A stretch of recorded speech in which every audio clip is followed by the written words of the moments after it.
An estimated 2 million children in Syria are not attending school, and close to 1 million of those who have fled the country are not getting appropriate education either. Half of the children who do attend school in Syria say they do not feel safe.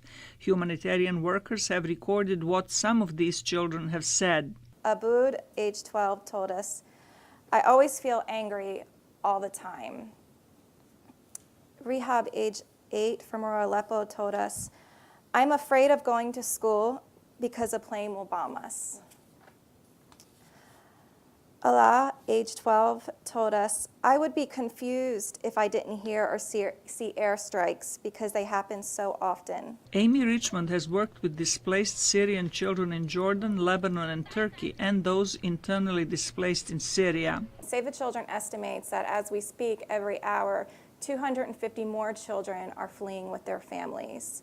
And the psychological toll of this, experiencing and witnessing violence, compounded by the ongoing deprivation that displacement causes, creates a situation that we call toxic stress. Experts say stress and trauma impede physical and mental development in children, and that severely traumatized children cannot learn. Almost every Syrian child is affected by the war in some way. Those who have survived are likely to have at least one relative who has been killed. Children in refugee camps are often subject to humiliation and abuse. So the question is there any efficacy, any impact of what the teacher and the therapist are doing when the abuse is continuing? All kinds of abuse. And let's say that it is severe abuse. And that's what's going on. The U.S. State Department is working with some local communities in northeastern Syria to help rehabilitate school-age children.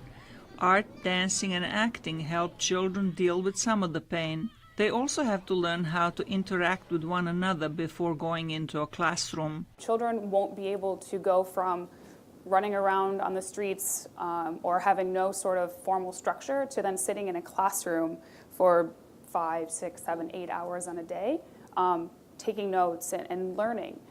So you have to treat a lot of the mental issues and the mental trauma before you're able to really get them learning the ABCs and the 1, 2, 3s. Experts warn that the war in Syria is creating a lost generation that will have devastating consequences for the country that will need rebuilding when the war ends.